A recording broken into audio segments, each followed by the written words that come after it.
আমাদের আজকের পেশেন্টের 1 মাস আগে পায়ে একটা শার্প কাট ইনজুরি হয়েছিল কাটারি অথবা দা দিয়ে, যাতে কিনা হাত থেকে ওটা পড়ে গেছিল, ডাটা পড়ে পায়ের বুড়ো আঙুলের যে টেন্ডন, যেটা দিয়ে আমরা আঙুলটা উপরের দিকে ভাঁজ করি, ওটা ইচেল বা এক্সটেন্সর হ্যালোসিস লঙ্গাস বলা হয়, সেইটা কেটে যায়।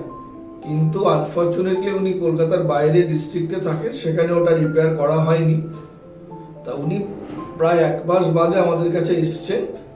আমরা এইসব ক্ষেত্রে যেটা হয়, এমআরআই করে দেখেছি টেন্ডনের দুটো এন্ড ওপরের দিকে চলে গেছে, আর ডিস্টাল পার্ট ওটা নিচেরটা খানিকটা সরে গেছে।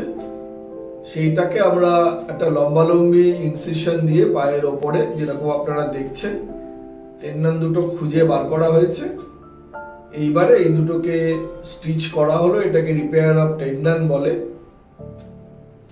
তারপরে আমরা পাটাকে 6 উইকস প্লাস্টারে রাখি। যেরকম পা ভেঙে গেলে মিনিমাম 6 সপ্তাহ থেকে 12 সপ্তাহ রাখতে হয়, সেরকম যে কোনো টেন্ডন ইনজুরিতে নিয়ম হচ্ছে 6 সপ্তাহ প্লাস্টারে রাখা, যাতে কিনা টেন্ডনটা জুড়ে যায়। এই হচ্ছে মোট পোস্ট অপারেটিভ অ্যাডভাইস।